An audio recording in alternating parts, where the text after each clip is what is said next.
Real time, you can always catch up by checking out the podcast of your favorite shows at your leisure. At KBLA Talk 1580, we've got your black. Follow the leader. Oh my God. Follow the leader. Follow the leader. Follow the leader. Follow the leader. Follow the leader.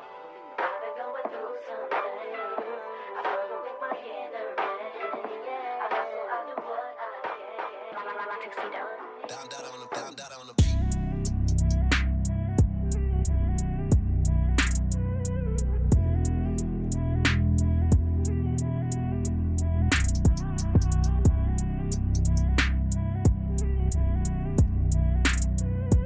Okay, Andy starting us off with Doja Cat. You are checking out RSVP with Jill Munroe here on KBLA Talk 1580. This is where we talk all the trending topics and headlines in entertainment, sports, lifestyle, and culture. I am Jill Munroe. Thank you for locking in. We have a lot to talk about tonight, and we have a special guest. We're going to get into that in a second. First of all, make sure if you want to call in and get involved in the conversation, 800-920-1580, 800-920-1580. Make sure you hit up all of our socials, KBLA 1580. I'm at Stiletto Jill. If you're on YouTube, hop in the chat. The chat is always fire. A lot of commentary going on there. And last but never least, download the app. The app is available, and that way you can take us with you on the go. Now that we've established all the parameters for the evening, let me give you a little bit of what we're going to get into tonight. So we're going to be talking about your friend Ice Cube. Ice Cube is doing things yet again. It seems like we've been talking about Cube quite a bit, right? We're going to get into Doja Cat. Doja Cat and her fans have a beef. Is it fair or foul? Should Doja chill out? Should her fans give her some space? We're going to get into that. We're going to get into LeBron James' son, Bronny. He had a medical emergency the other day. We're going to talk about the status of that and a little bit talk about that. We're also going to get into Dwight Howard. He's responded to some accusations that are out there about him. And we're going to talk Unzapec.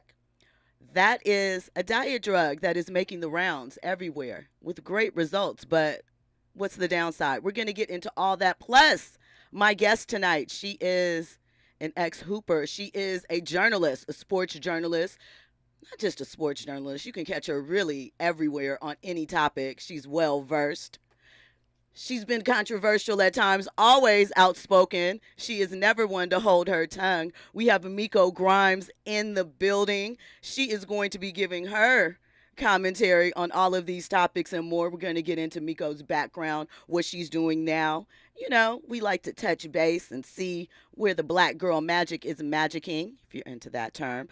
And we're going to talk about some more headlines. We'll keep those waiting for you. We got a little bit about women in hip-hop and the top 10 hip-hop moments that changed the game, according to spin.com. All that and more. But first up, we're going to talk a little bit about Ice Cube. Now, you know, Ice Cube has said that he is an outcast in Hollywood. He has spoken out about not being able to find financing for his Big Three League, about the gatekeeping that has been established as far as the NBA goes and what he is trying to establish with his league. He's also had his issues dealing with his stance regarding COVID-19. Well, Cube indicated a few weeks ago that he was going to hit a media tour up, and he's doing just that. He was a guest on Tucker Carlson's Twitter show. I'm not sure the name. It's actually Stay in Your Lane. So that's the name of the episode. So Cube took Tucker Carlson on a ride through South Central LA. They actually cheated and went to downtown LA too, and different separate the two. So that's a problem for me, but we won't get into that. But Cube had a conversation with Tucker. He discussed with him the science, why he doesn't trust the science behind COVID-19. He also discussed his disappointment in elected officials. He discussed why he feels he can't trust any of them. So we'll get into that. But the question that I want to ask, and we're going to talk to Miko about this when we come forward, what is Cube doing? What is his end goal with all of this? We want to find out, what's the point? I'm all for open conversations. If you think that there is something beneficial that can happen by having them, but what's the main idea behind it? There's got to be an end goal, right? Right. So we'll have all that and more when we come forward. You are listening to RSVP with Jill Munroe on KBLA Talk 1580.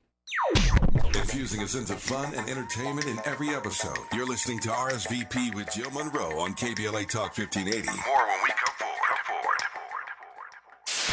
KBLA Talk 1580. We've got a lot to talk about. The rent is too damn high. KBLA joins you in calling for affordable housing. The LA Tenants Union is a diverse, tenant-led movement fighting for the human right to housing for all. The LA Tenants Union demands safe, affordable housing and union rent control. They organize against landlord harassment, mass evictions, and displacement, and mobilize for the repeal of the Ellis Act and Costa-Hawkins Act. The LA Tenants Union is on a mission to strengthen tenants' political power through education, advocacy, and direct action. To get help with your eviction or other landlord-tenant issues, take action for justice, or become a member, visit latenantsunion.org. This is a community call to action from KBLA Talk 1580. You're listening to K-Drip, where we play all the best classic water-wasting hits like Sprinklers in the Rain and Leaky Faucets. They're tunes from another time because now that we face a hotter, drier future, every drop counts. Despite an extremely wet winter, keep using less water, fixing leaks, and reusing indoor water for your garden. Visit SaveOurWater.com for more ways to conserve. Up next, brushing your teeth with the water on. K-Drip. KBLA Talk 1580. We've got a lot to talk about.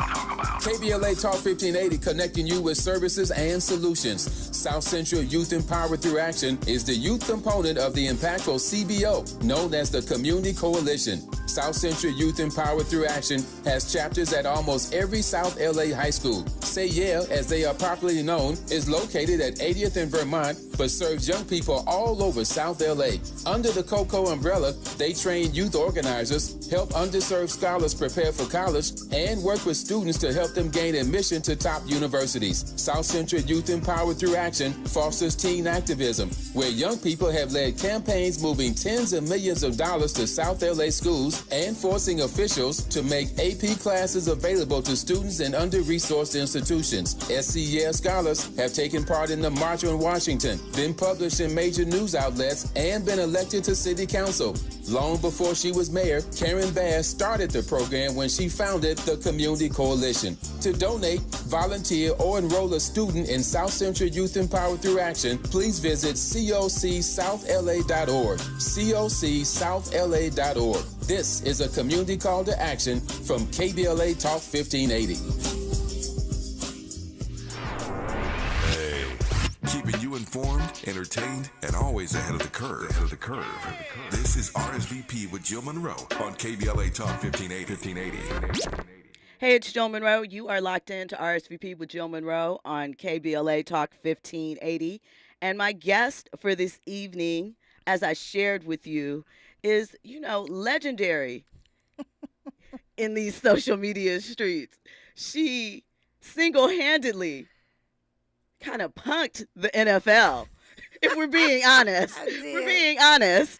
I did. Always controversial, but always real and honest. Welcome, Miko Grimes, to RSVP with Jill Munroe. Thank you so much for having me, girl. I'm so glad you called me. I didn't even know you were doing this. I know. This but is here pretty we dope. are. Pretty dope. Listen, if you aren't familiar with Miko Grimes, first of all, hit up her Instagram, I Heart Miko. That way you can peruse and get a taste. Miko is also a co-host currently of a sports. Is it considered a podcast? It's not a podcast. It's a live show. It's a live show. So it's called Gil's Arena, and it's with Gilbert Arenas, former NBA star. Gil is another one that is never afraid to say what's on his mind. And it also has Brandon Jennings and Rashad McCants. Yes. And then there's some Josiah. other guests that come here. Yeah, Josiah. Yeah, We Kenyon love Josiah. Martin. Yep. That come through, and you are the only woman that is holding it down on this all-male, all-professional athlete-dominated sports show. So kudos to you for that. Thank you. But like I said, you're known for being outspoken. So we talked a little bit about Cube and what's going on with him. What are your thoughts on Cube sort of positioning himself to go out and speak to the Republicans, it's what it appears to be, that constituent, to sort of get, it appears to me that what he's doing is he's looking to get money for the big three, and he's talking to people that potentially might have money that might also have other beliefs. But I'm not sure. I would like to know what he's doing. What are your thoughts on what's going on with Cube? Well, he's got to pick a side. You can't on one end say you don't trust politicians, you don't believe in them, and then you turn around and open your hand out and ask for money. You know what I'm saying? Like you gotta commit to believing in whatever the lie is, because that's what everybody's doing. Everybody's basically paying for or buying what they want done, in the political world. So if you want money from them, sometimes you got to grease their palm the same way they do yours. So if you're going to get money from them, you got to make a decision, like stand over there or don't, I just wish he would be a little more vocal about what his plan was, because we started this journey with the platinum plan, and obviously we've moved away from that. And again, I feel like if you feel that there's a conversation that you need to have that can further something for you or address something, that is your prerogative to do so. And I don't believe that he's currently positioning it as a win for me is a win for us all. But he was. I just want to be clear on where he's headed and what he's doing it for. And I feel like right now it's a little convoluted. I think he doesn't know either, maybe. That's know what I'm saying? Point. Like, that's a great point. I feel like these waters that he's traveling in are uncharted for him and a lot of people, and most of our leaders that have attempted to turn things around for us were murdered. So they didn't leave all the secrets and the things that they had done. So, he's kind of out here on his own trying to figure it out, and I can commend that in a way, but at the same time, you got to make a decision. Is politics going to work for us or not? Like, pick a side. If you're going to commit to it, then stand over there and do. You have to buy these people. You have to buy politicians. You have to buy what you want in this country. That's the one thing everyone should know about America is everything is bought and paid for. So he said that he's never donated to a political campaign because he feels like that it aids in their agenda, and that's the reason why politicians aren't honest, because they build up these favors, to get all of this money so that they can get these votes, and then they don't deliver on their promises. So he feels like that's not something that he's gotten into, and he feels all politicians are corrupt.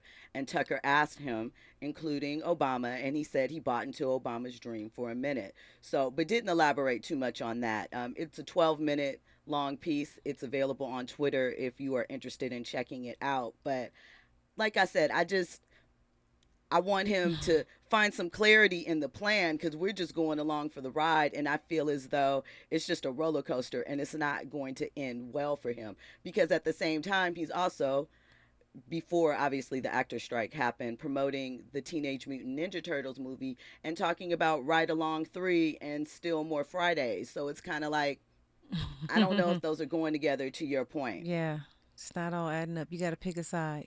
So next up, we all have heard about what's going on with Bronny James, and he had a cardiac situation when he was practicing Monday morning at USC for hoops. And there's been a lot of conversation as to what might have led to it. We obviously don't know yet. And, his parents are obviously concerned and asking for privacy. And he is, even though he's of age, he's still a child. So we want to be sensitive around it. But do you think that, because a lot of the conversation, there are certain areas that can go in, but at the same time you think about, I know when I was in high school, there was a football player that died of cardiac arrest on the football field. There have been, kids in high school over the years, and just, it's a difference between your heart under the stress of exercise and then your resting heart rate when you're usually checking. So as an ex-athlete, do you think that this is something that we're seeing more of because athletes are training harder at younger ages? Or obviously we don't know what happened in this case, but do you think that because training is much different in this era, that we're going to see more issues and problems as far as young athletes with their health? Well, yeah, there's three things that I think about when I hear about that. And first of all, I just want people to understand, like, cardiac arrest means you died. Like, that's, you came back. So this is scary. Okay, he's 18 years old. And one of the things that I think about when I was 18 is how poor my diet was. You know what I mean? Like, I was eating, like, just, can we cuss on here? No. Okay. Celestial radio. No, Thank you. All right, thank you. But yeah, I just used to think about how poor my diet was, and like how I would go days without drinking water, and then I'm going and I'm going, I'm running track, I'm playing basketball, playing volleyball. You know, you're doing all these things, and sometimes you don't know your body at that point. You think you're invincible because you're 18, you're bouncing off walls, you're bouncing off courts, and but you don't know what your body is when it's trying to talk to you. So there's that aspect of it. Then there's also the aspect of the fact that we're in a heat stroke, like a heat wave all over America right now. It's super duper hot. These kids are training, doing 2-a-days, probably not in good conditions, outside, not drinking enough water, drinking sodas, juices, and things that, don't help you. And then there's a third aspect of it, which, the elephant in the room, which is the vaccine. Nobody wants to talk about it. Nobody wants to talk about Elon Musk wants to talk about it. He tweeted about it on Twitter today, his suspicions. But do you think, here's the thing, like I understand that people have their feelings about it and there's feelings on both sides, but do you think that maybe people feel it's not appropriate to discuss because it's a child involved? In anybody, not even just a child. Like, it's just so hard to sit up and talk about somebody that just died and came back. Like, it's so insensitive, but that's what the media is supposed to do. We have a job, like you're supposed to discuss this in a very respectful and sensitive way, but you have to talk about the obvious.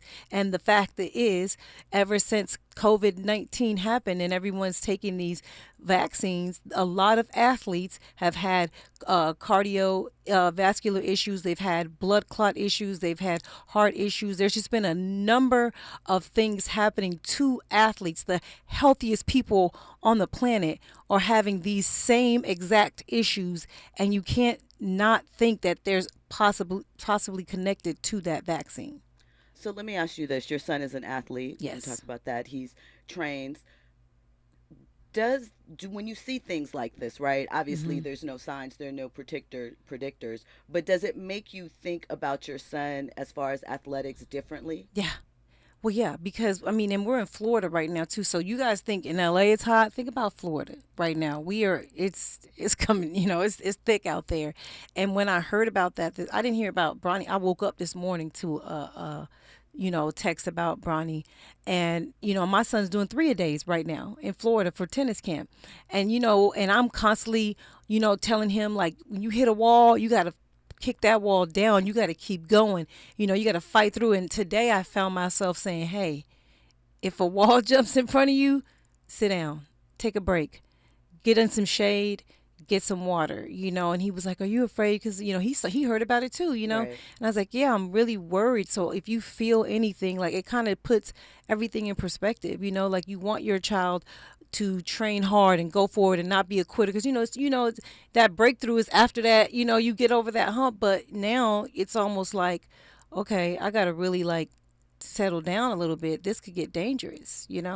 So how do you kind of balance that out? Because obviously a big part of athletics sports is your mental, getting through those walls, as you mentioned, pushing yourself to just before that limit in order to break through. So how do you balance that out, as far as obviously, wanting to see the best out of your child, but knowing that they're still a child and they're still developing? Well, the most important thing you can do is prepare them for the type of training they're in. Like, you have to make sure your children are getting sleep, they're hydrated, they're eating the right foods, and that their body is able to withstand whatever type of conditioning and training that you're putting them through. So if you know that your child has a bad diet or doesn't drink enough water, is unhealthy, you really shouldn't be putting them through that type of training anyways. But even if you do, things happen. You can't predict anything, but you just want to monitor them. You just want to still allow them to compete, because you can't take sports away from anyone. You allow them to compete, but you just make sure that they get enough rest, proper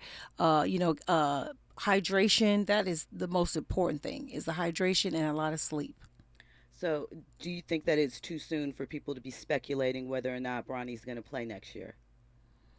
Well, you know what? When you stand in that spotlight, this is your life. Like, this is his life. His father gave him this, passed it down to him, and this is his life. And unfortunately, every single thing that he does for the rest of his life will be talked about.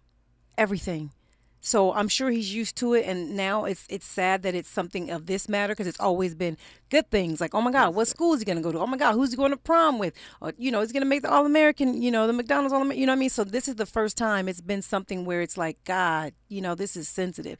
But again, you're in the spotlight, so I'm pretty sure he knows that this is the rest of his life.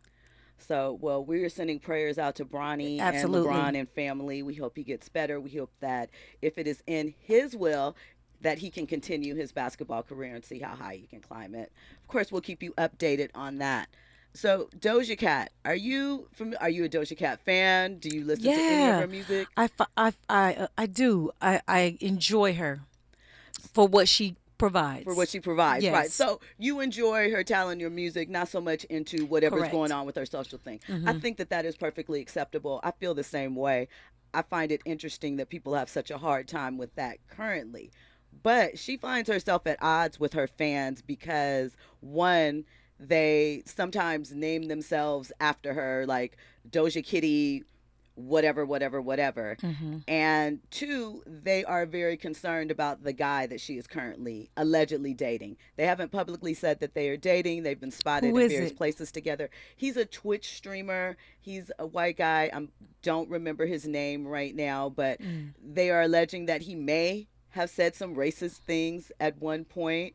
There are some accusations that, and they're very vague. The person tweeted at Doja and said that he manipulated them in some way, not actually physically, but didn't get into what happened. So her fans are upset about that. And her stance is just, one, I think you guys are weird for calling yourself after my real name. It's creepy to me. She said it's weird that they ask her if she loves them. She doesn't know them. And she also says she doesn't care what they think about her personal life. And, she doesn't like the kitten's name. She has a new album that's coming out, Scarlet. It's more hip-hop leaning. She also has her first headlining tour that's starting October 31st. They said 180,000 people unfollowed her after this rant on Twitter over the weekend. Do you think that, because she doesn't seem to enjoy her fans, do you think that maybe it's time for her to let somebody else run her social media, or she seems to be having one of those complicated relationships with fame? Well, here's the thing. What she's saying is what a lot of famous people want to say. They hate you guys, okay? They don't care about you. They need you, but they really wish they didn't. They really wish you would leave them alone and just allow them to perform whatever their craft is. And it's unfortunate because that's just not what's going to happen. The more fame you get, the more crazy it seems to be. And a lot of celebrities are faking it, of course, fake happy for that their fans are all like them and all obsessed with them. And Doja is in a situation where she's done faking. She's tired.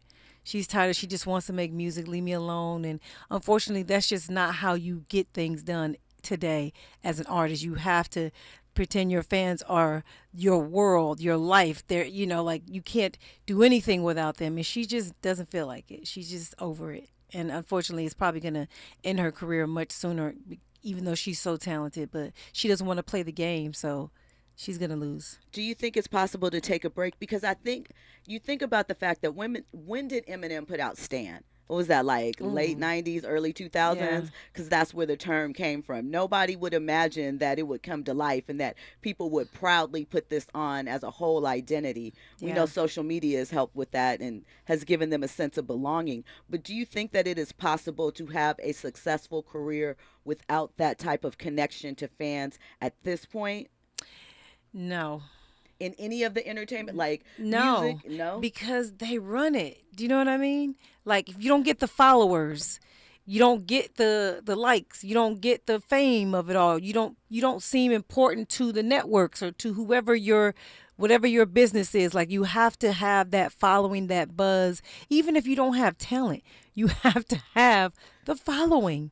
You know what I mean? Like, that's what it is these days. It's not about the talent anymore. It's all about the fame, and people want to be there, and that's what the networks are buying. And so, unfortunately, she going to have to say, just kidding, you guys. I love it. I love you all. Do you think the fans are going to forgive her? Yeah, they will. They'll come back around? Yes, because they want that. They want to seem important. They want to feel like needed and wanted, and that's all they want. And unfortunately, a lot of people live their life banking on their favorite whoever to even acknowledge them in any kind of way, because a lot of people just don't have anything else going on in their life.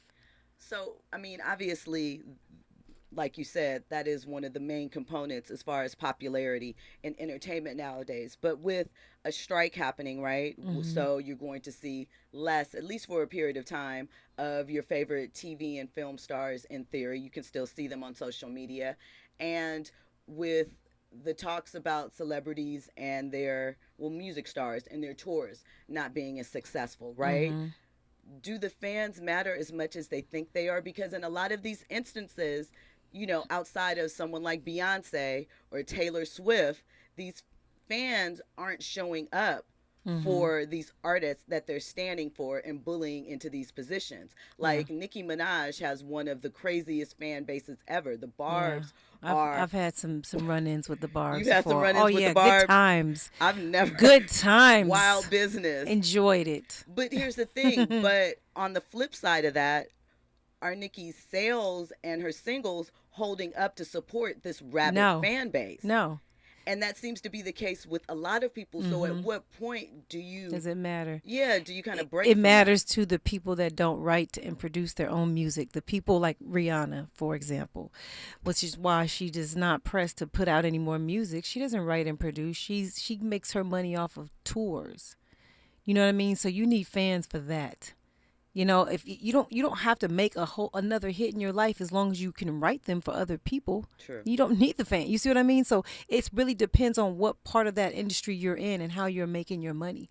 So if you're writing your own stuff and you're producing, you're going to be fine. But if you're not, and you have to rely on those fans and putting butts in the seats every time you put out a tour or a concert or anything. I think so. Basically, entertainers are going to start aging out. Like, what's that old movie where they killed off the people when they turned 30 because they can't take the anymore? I feel like something's got to change, because social media, like, do you think if Twitter goes away, it'll help? Or does that even matter anymore? There's going to just be something else. Like, I just feel like we're stuck. We are stuck. In this fandom cycle? Yes. We're really stuck. And it's just, it progressed. It got here. Like, we watched it. The more talent you had, the better you were in the past, and now it's like you just have to be popular.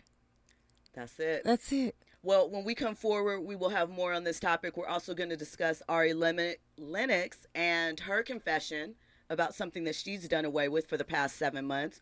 We're going to talk a little bit about the Real Housewives of Atlanta. Nene Leakes has spoken, and she's put her foot on the necks of her former castmates. We're also going to get into Dwight Howard and some of the rumors and conversation that is happening about him. All of this and more. You're listening to KBLA Talk 1580, RSVP with Jill Munroe. We have news and sports up next.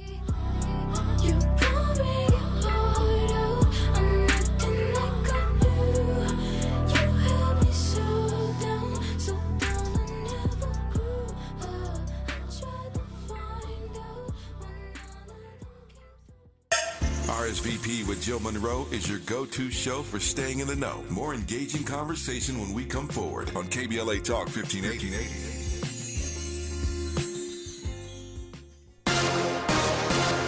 I'm Doug Davis, and here's the latest from the Black Information Network. The White House says President Biden was never in business with his son Hunter. That's what Press Secretary Karine Jean-Pierre told reporters Monday. Her statement was in response to allegations claiming a Ukrainian energy executive paid millions in bribes to Biden and his son during the president's time in the Obama administration. A black Alabama woman who claimed she was kidnapped after seeing a baby on the highway is admitting it was all a hoax. On Monday, Carly Russell's attorney announced she wasn't abducted by anyone. On this day in history in 1997, a federal jury in New York convicted Autumn Jackson of extortion. The young woman who claimed to be Bill Cosby's out-of-wedlock daughter was found guilty of trying to extort $40 million from the entertainer. The U.S. Mint says Miami's Cuban queen of salsa will be the first Afro-Latina to be featured on a U.S. coin. And that is the latest. I'm Doug Davis from the Black Information Network and BINnews.com. Prime members save more at your Amazon Fresh store. As a Prime member, you'll save 10% on hundreds of items in store, from organic produce to pantry staples to handcrafted pizza. Head to Amazon.com/fresh locations and find a store near you. Follow the leader. KBLA Talk 1580. Follow the leader. If you're not following KBLA Talk 1580 on all of our socials, then you're missing out. Download our app and find us on Facebook, Twitter, Instagram, YouTube, and on the web at KBLA 1580. That's right. Again, you can find all of our socials at KBLA 1580. We've got a lot to talk about. By the way, if you miss any of our weekday shows in real time, you can always catch up by checking out the podcast of your favorite shows at your leisure. At KBLA Talk 1580, we've got your black. Follow the leader. Oh my God. Follow the leader. Follow the leader. Follow the leader. Follow the leader. Follow the leader. Follow the leader. What does access mean? Access means owning a home. Access means growing my business. Access means building generational wealth. No matter your goals, U.S. Bank Access Commitment Programs and initiatives provide the tools and resources to help you reach them. Access your financial goals at usbank.com/access. Member FDIC, Equal Housing Lender.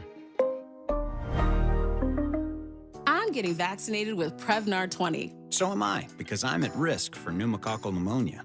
If you're 19 or older with chronic conditions like asthma, diabetes, COPD, or heart disease, or are 65 or older, you are at increased risk for pneumococcal pneumonia. Ask your doctor or pharmacist about Prevnar 20, pneumococcal 20-valent conjugate vaccine. It can help protect you against pneumococcal pneumonia in just one dose.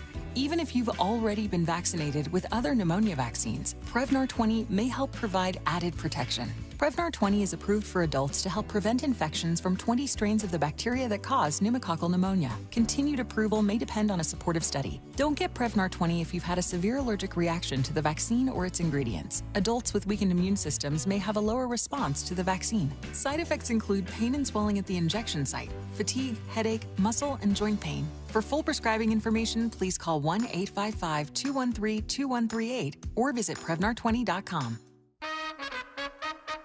I'm James Alexander, a proud member of AARP. 1967, I was 17.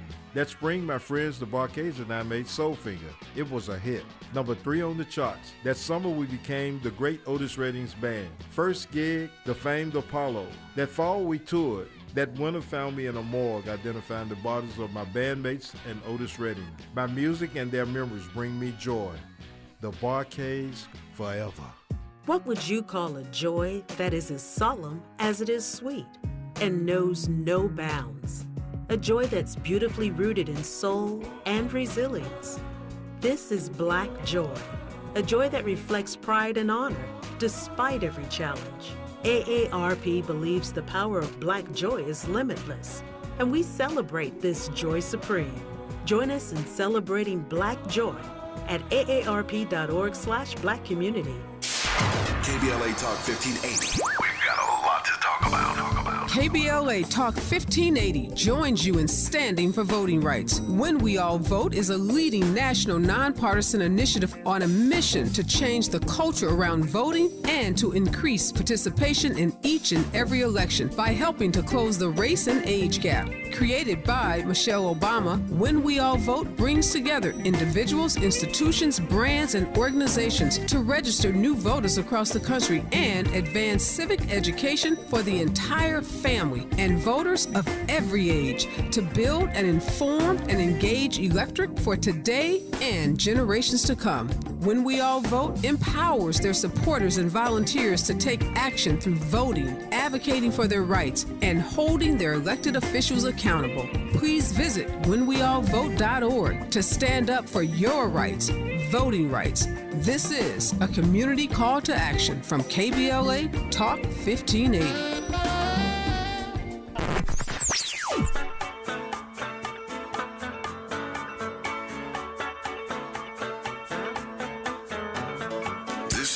KBLA Talk 1580. Talk radio that's music to your ears. We're unapologetically progressive. KBLA Talk 1580. curating the most compelling stories and delivering them straight to your ears. You're listening to RSVP with Jill Munroe on KBLA Talk 1580.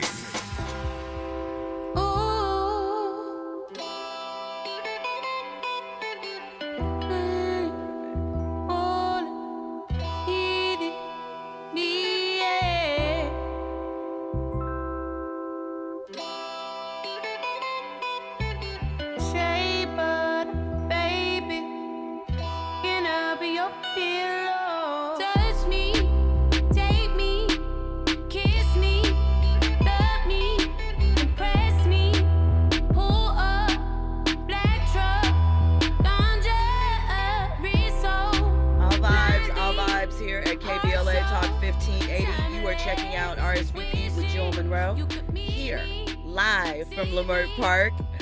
I have a guest with me tonight, Miko Grimes. We're getting into all of these trending topics. We're going to touch on a little bit of Real Housewives of Atlanta former. We're talking about Nene Leakes. She had an interview drop today with Carlos King. You know, Carlos is one of the former producers, a lot of formers in this conversation, of Real Housewives of Atlanta, but he's since gone on to produce his own slate of successful shows. And he has a podcast where he talks to various people. And so he had a sit down with Nene. So part one dropped. And not going to play the clips because they're many, they are extensive, but let me just give you some of the highlights. So she said of Drew, she's met Drew. She only watches clips of the show. She says she doesn't watch the entire show, but that they all need to recognize that they are all sitting in the house that she built, and it seems like it's tumbling down. She said the direction of the show changed once Kenya joined, that Kenya started off the fake boyfriend phase and things of that nature. She said that she made $10,000 on her first season, $5,000 for the season 1 reunion. She made $50,000 on season 2, and season 3 she made $100,000 and at the most $150,000. And the season 3 situation came because they banded together and sort of went to production and asked for more money. She also said that she asked, producers asked Nene to introduce Cynthia, but that she didn't believe that Cynthia made Housewives material. She thinks Kenya is good for the show. She said that at Housewives' peak, when she was on the show, there were 5 million viewers an episode, and now there's 500,000. So they need to check some things out. She also says that the show needs Kenya, but she never saw Kenya as the star of the show. So Nene is letting the choppers sing. I know that you have some connections to that show and that cast. What are your thoughts? Like, do you watch the show currently? Absolutely. Have you ever? So what are your I've been thoughts on the show a few times, you know, in the back. You know, Portia is one of my dear, dear, dear friends.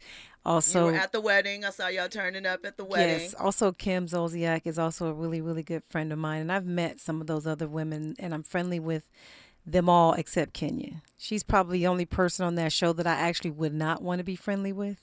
Okay. Like, she's just, no. She's not your type of vibe. No, I would have smacked her by now for sure. Like, because of what you've seen on the show, or just kind of what you've seen in your impersonal interactions? The show. Okay. You know, the things that she says, how she pokes people, she pokes bears constantly, and then she wants to play victim whenever it gets into when you start something like that, you expect people to play your way, but they don't. You know, everybody don't play the same way you play. You know, and she just plays entirely too much for me. Like, I just wouldn't deal with it. So I think they're in like season 16 now. Mm-hmm. Do you think that it's just a case of the show has run its course? Yeah. I mean, you can only, like, I'm just going to be completely honest with you. Like, outside of Candy, nobody on that show is really doing anything. Nobody's making any real money. You can't fool people anymore. Back then, we all thought they were all rich. They were all multimillionaires living this lavish life, and you find out, no, they're all faking it. And so the entertainment of it is now, I want to say, ghetto. Stunts and shows? Yeah, it's very ghetto. Like, there's no one really doing anything. Like, there's no real business. Like, you know, like they're faking, you know, like they have a business, but nothing's really happening. It's really just all about the gossip and the drama. And most of the shows are like that. But this one is just, it's kind of run its course. You know? Do you think the entire Housewives franchise, that concept, like, not just these housewife shows, but like Basketball Wives and things of that nature. Do you think that era has just had its time and it's time for something else to come in and replace it? No, I think it's actually going to continue, especially with the writer strike. Like things like this is how you flourish. Non-scripted TV. Everybody wants to see somebody's life. You know what I mean? Like, and you want it to be real, even if it's not. It's exciting to be like, compare yourself to them. Like, oh my God, I would never, do what they did, or oh my God, I wish I was them. You know what I mean? So there's always going to be that draw for this kind of TV, in my opinion. Like, I don't think it's going anywhere. Would you go back to reality TV? I would if I could control it a little bit more. Now that I've been in it and I've seen it and I know how it works, it would have to be a situation where the people that were around me, the people I was doing the show with, were people that I was really comfortable being in that type of live environment and space with. I thought when I did Baller Wives, I thought like it was going to be okay, but people act a fool when that camera come on, baby. They really want to be the it thing, and people will lie, and people will just do all kind of stuff just to be popular, and it's kind of disgusting. Do you think that you can maintain real relationships in that type of setup? Because I feel like a lot of people go in one way and then those lights turn on. It depends on what you're in it for. Some people are in it for fame. They want fame, but if you really have a business mindset, you're not even going to entertain some of the things that they entertain, like Candy this season. They're always talking about how Candy's missing out on all the events that they throw, all the little get-togethers, and Candy's making money. Right. She ain't got time to be arguing with y'all. All y'all don't have nothing else going on. That's why you guys can have a lunch and a brunch 4 and 5 times a week, because you don't have anything else going for yourself. And Candy don't have time. So, okay, if you could put together, what would your ideal reality show situation be? Like if you could produce something for yourself. For me? Yeah. Oh, definitely me and my son. Like I feel like a lot of people would like more reality shows where it was kids, where it's actually genuine, where it's like real stuff. Because when you deal with the adults, they're just faking it till they make it. They're just lying. They're capping. But when you involve kids, they're pretty honest. You know what I mean? And so I think that when you put the kids into it, there's less fighting. There's less drama. You know what I'm saying? Seeing people's real families and some of the things that they go through with their kids, that could probably help a lot of people. Would you only do it for a limited number of seasons? Because it seems like that no matter the kid, after a certain amount of time, it starts to take its toll on them. Yeah, I mean, everything is like debatable. I would take it 1 year at a time. Honestly, I don't. The reason that I could do something like that is because it's not going to pay my bills. Like I don't need a reality show to pay my bills like a lot of these women do. So they will sign up for years because they need that money. I don't need that money. It'd be fine, but it's not going to change my life whatsoever if I don't do it for 5 years. Or go and come back like some of them do. Yeah. Speaking of, Sheree said that she saw, I guess, some of the clips floating around social media. So she wanted it to be clear that it does look different. Looks a little different. I mean, listen, and we're going to talk about some, plastic surgery things and of that nature later on. I'm all for doing what you want to do to make yourself happy, but I think I didn't even recognize her. I didn't even recognize. Like you're watching the show, and then they jump to her little, clip, and it's like, whoa, who is that? But maybe it was like it had just gotten done and it hadn't settled yet. I've never had any surgery on my face like that, so I don't even know what that process is like. I think it's needles and filler. Maybe. Well, I don't know. I'm not really sure what she had done, but she seems happy, so we're gonna let Sheree rock out with that. And she's so pretty. She is, but I mean, it's hard being on TV. People have to compare themselves. They always want to look fresh. And these women are on what has traditionally been known as the wrong side of, an ingenue, a babe, a star. So we have all of those things. When we come forward, we'll let you know what Sheree had to say about Nene's comments. And we'll get into what's going on with Ari Lennox. And we'll have more with Miko Grimes. All that and more. You're listening to KBLA Talk 1580. trending topics and the hottest happenings. You're listening to RSVP with Jill Munroe on KBLA Talk 1580.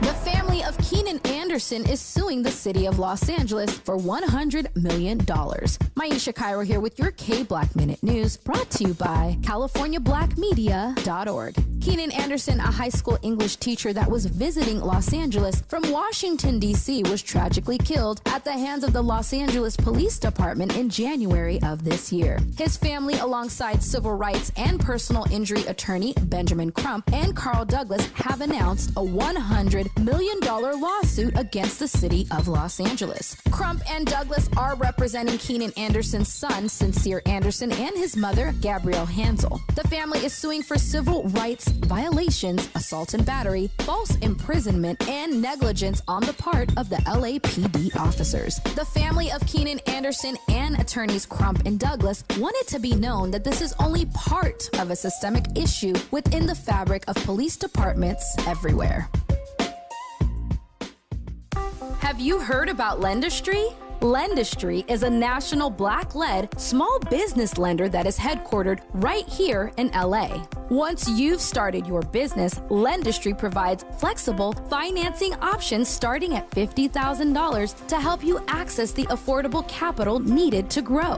Whether financing is needed to increase working capital, acquire a business, purchase inventory and equipment, or refinance debt, Lendistry has a solution for you. Lending products range from traditional business term loans and non-revolving lines of credit to SBA 7A loans and commercial real estate financing. Lendistry's pre-application process is simple and does not impact your credit score. Visit lendistry.com/KBLA to learn more and to get started with an application right from the website. KBLA Talk 1580. We've got a lot to talk about. KBLA Talk 1580 reminding you that we keep us safe. The Center for the Pacific Asian Family was founded to help address domestic violence and sexual assault in the Asian and the Pacific Islander communities. The Center for the Pacific Asian Family's mission is to build healthy and safe communities by addressing the root causes and consequences of family violence and violence against women. They are committed to meeting the specific cultural and language needs of the Asian and Pacific Islander women and their families. CPAF's vision is of an Asian and Pacific Islander community that embraces healthy relationships and works in partnership with other communities to eradicate all forms of violence. To access services, volunteer, or for more info, visit nurturingchange.org. At KBLA Talk 1580, we believe everyone deserves to be safe. This is a community call to action from KBLA Talk 1580. Now back to more captivating conversation on RSVP with Jill Munroe. Hey, it's Jill Munroe. You are checking out RSVP with Jill Munroe right here live on KBLA Talk 1580. We are getting into more conversation on these trending topics and headlines for the week. I am joined with Miko Grimes. So I mentioned that Sheree had some comments about Nene and her conversation with Carlos King. Sheree said, it's our house, the beauty of an ensemble cast. And to be fair, Nene did mention that the pilot episode that no one's ever seen, the original pilot, was Sheree, Nene, and Kim. They were the three, and then Lisa and Deshaun came later before season 1. So, I mean, I guess, she built the house too. Nene just, put the stamp on it. Yeah, I mean, what kind of house did you build? A house full of lies? Like, it's not like you kept it real. Like, I get it. Everybody built that house. It took all of them to get this. You know what I mean? Like, it wasn't just Nene. Like, it was all of them. I watched the very first season for all of them. Not Deshaun so much, to be honest. She was a little boring, but all of them built it, and it's like, just calm down. Like, it's not that deep. How much of it do you think is just, reality show conjecture, just to keep the conversation going, especially considering that the ratings are down? They're down. Yeah, I mean, you have to stay relevant. All publicity is good publicity at this point, and Nene is giving them publicity. You know, even though she claims to hate the show and never come back, she sued them. Did she win? I don't know. I think she won that Did she lawsuit. win Yeah, it? but I don't know how much she got, but I believe she won something of the lawsuit. But girl, just go on about your business. Like, you say you have all these other talents. You said you don't need them. Like, then why are you still here?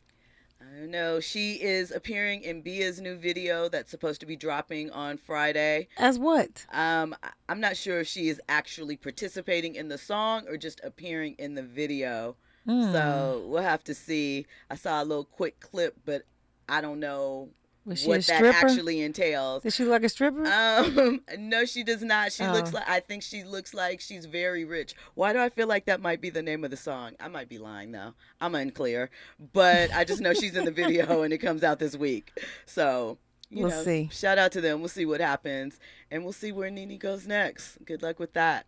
So Ari Lennox, Shea Butter Baby, she came out and admitted that she has been sober for 7 months. In a long Instagram post, she said that 7 months sober, that's a lot of sober flights, a lot of sober conversations, a lot of facing things raw and head on. Honestly, I don't know what will happen when I reach a year sober. Don't know if sobriety is forever or not, but I can't imagine going back to how things were. She went on to explain that being an alcoholic was difficult. She passed out in the airport, having heightened emotions when she needed to drink very badly, not having control of her emotions. She said she's more stable now, more happy, more alert, more safe, more accepting of things that she can't control, and more responsible with things that she can. She said she has less social anxiety. She talked about that quite a bit. And when I'm ready to go, I go. I recognize my threshold with things, and I implement boundaries. And she said she's found that she's not a party goer like she thought she was. She has no interest in partying. She said she might be changing or getting deeper now that she doesn't have the alcohol in her life. She's more chill. So kudos to her, Yes, first of all, props. for recognizing that, especially in this industry. Do you think that at this phase, because we hear a lot of, especially as we've been talking about artists, but, you know, young athletes, whomever, talking about substance abuse issues and mental health issues, how much of that do you think social media is creating some of these problems? A lot. I mean, and it's not even just for famous people, regular people too. Like, you know, it's just like everybody's trying to keep up with whatever they think they're supposed to be doing and whatever someone else says they should be doing. And sometimes that puts pressure on people and they will abuse things like drugs, you know, sex, fame, you know, like these are all things that people abuse, food, you know, or the lack of. So like props to her for figuring out that, you know what? I don't need this to have a good time. I don't need this to have a good life, because some people never get there. They just take it to the grave. They run their body into a wall of wanting to be whatever someone wants them to be. And even though they don't want to be that, they mask it with the alcohol, with the drugs, or with whatever they're coping with, you know. So props to her for being able to find out that this is not my journey. So she said sobriety is a very present experience. She said she hasn't had sex in over a year, and she's just casually communicating to the universe. But, you know, she said there's the fantasy of wanting to escape all the intense stress of the world with alcohol, but it only works temporarily. And she said there's the moment when the liquor stops numbing and you're chasing that feeling to no avail. Mm-hmm. So, you know, we wish her all the best. I hope that she continues on her journey. I hope she takes care of the other situation, because she said she's talking to the universe and it needs to talk back. I guess she's ready to make that move. And, you know, I think that it's interesting as we watch, like, you know, Twitter downfall, whatever it's going to be. You left Twitter a long time ago.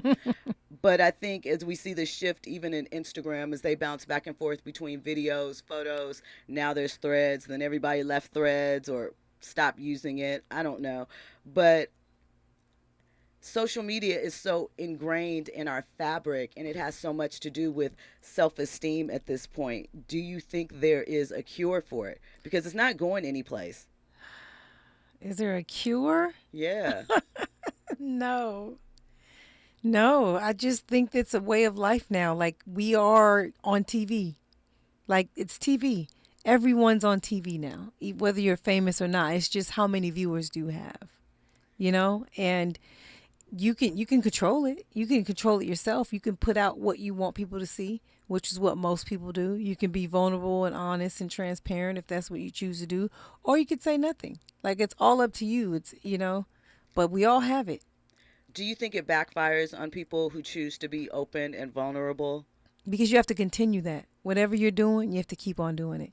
And people feel like they own you when you're famous. Like, what are you doing not telling me your business? Like, why don't I know where you are and where you've been, who you dating? And, you know, like, people feel like they're entitled to your life once you start giving it to them. So with that sort of in mind, right, do you talk to your son about social media, or what kind of advice do you give to him? Because he's getting to that age. He has where... social media. He has Instagram and he has Snapchat. Now, he's entertained by it. He doesn't really use it like I was afraid he was going to. He doesn't use it much at all, to be honest. He uses it when he wants to see stuff. You know what I mean? Like, if people send him clips, he's glad that he has a page so he can go on Instagram and look at something. But he's not really focused on it, and I kind of like that about him. Like, he's not really into it all that much. But I'm more embarrassing to him than anything on social media. Oh, so does he, like... so he's at that age. Does he follow your page? Yes. His friends tell him stuff about me. Because like I said, he doesn't really use it that much. But his friends will tell him, like, your mom, she had on a bikini today. Or your mom was smoking a blunt on Instagram. But, you know, he would always be afraid and embarrassed. But it turns out his friends think I'm pretty cool. So it works out. It works out. Yeah. So it does, I mean, because I'm sure you've got that question before about, like, especially, you know, when he was younger, obviously it didn't matter. And as I said, you've been very open on social media. So did you ever think there was a period where you would hold back? Or yes. You would stop? There's a lot of things that I think about. Like, most of I used to do put way more like nudity, like not like nude, like my nipples and all that was covered, but just more. I don't twerk anymore. I do not turn my butt to the camera and shake it anymore. Because then his friends are crushing on you, and that conversation. And it embarrasses him. Yeah. It totally embarrasses him. And I'm 2 years from 50. I really, you know, those days are behind me. I should just are they really ready? And on camera, absolutely. Okay, you said on camera. Okay. Like, if it's just me and my homegirls, no, we gonna turn up. But on camera is, you know, there's just certain things that I just won't do anymore. Out of respect for myself also, but out of respect for the fact that he doesn't like to see it either. So there are some things that I do kind of change and curve, just, you know, you have to, you know, to make sure you don't embarrass him too much. Well, when we come forward in hour 2, we're going to have more conversation with Miko Grimes. We're going to get into Dwight Howard and what he had to say. We're also going to talk about Steph Curry and LeBron James' relationship. Steph had a documentary that came out recently, and he discussed his complicated relationship with LeBron.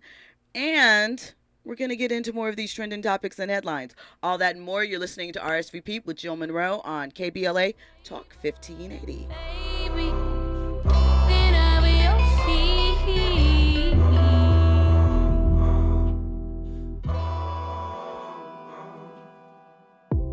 Crossed my mind 1,000 times. The cost was fine. I draw the line. I'm back, relapse. I'm fainting. Yes, what's that? In fact, I'm drinking coconut oil. The center of your body's the lingers on sheets. KBLA 1580 Santa Monica. I'm Doug Davis, and here's the latest from the Black Information Network. The White House says President Biden was never in business with his